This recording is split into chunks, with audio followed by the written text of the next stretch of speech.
प्रसिद्ध चुनाव रणनीतिकार प्रशांत किशोर ने पृथक विदर्भ राज्य बनाने का समर्थन किया है। नागपुर में पत्रकारों से बात करते हुए उन्होंने कहा कि 10 लोकसभा सीटों वाला राज्य कोई छोटा राज्य नहीं है। स्वतंत्र विदर्भ की परिकल्पना केवल एक छोटे राज्य से नहीं बल्कि भौगोलिक, आर्थिक और सामाजिक परिस्थितियों से भी संबंधित है। स्वतंत्र विदर्भ राज्य की मांग पिछले कई दशक से की जा रही है, लेकिन स्वतंत्र विदर्भ राज्य की मांग पिछले कुछ समय से कमजोर पड़ गई है।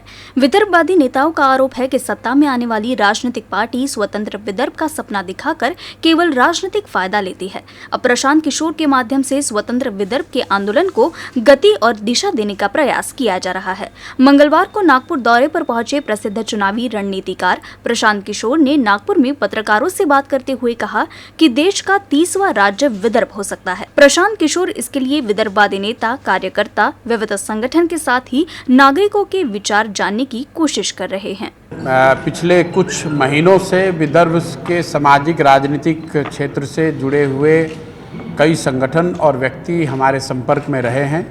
मेरी एक बार उनसे जूम कॉल के माध्यम से मुलाकात और बातचीत भी हुई है। आज मैं यहाँ आया हूँ सिर्फ उनको सुनने, मिलने, परिचय करने और उनकी जो भावना है, उनके जो सुझाव हैं, उनकी जो समझ है विदर्भ को लेकर, अलग राज्य को लेकर और अभी तक का जो प्रयास किया गया है यहाँ अलग राज्य बनाने के संबंध में, उसको जानने, सुनने और समझने के प्रयास से आए हैं।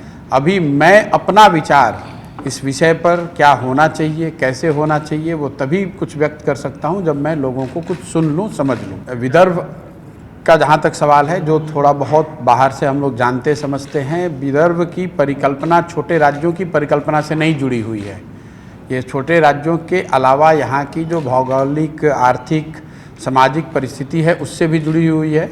अगर ये अलग राज्य के तौर पे जो लोग भी इसकी परिकल्पना करते रहे हैं, वो इसको बहुत छोटा राज्य नहीं होगा। 10 लोकसभा क्षेत्रों का राज्य बहुत छोटा राज्य नहीं होता है। तो सिर्फ इसको छोटे राज्य बनने चाहिए, उसके फ़ायदे और नुकसान क्या हैं, उस परिप्रेक्ष्य में मैं नहीं देखता हूँ। इनकी अपनी एक विरासत है इस क्षेत्र की, इसकी अपनी एक भौगोलिक, सामाजिक, आर्थिक स्थिति है महाराष्ट्र के संदर्भ में और देश के संदर्भ में। उसको देखने समझने के बाद ही मैं कोई टिप्पणी कर पाऊँगा। अभी इस पर कुछ कह पाना बहुत मुश्किल है।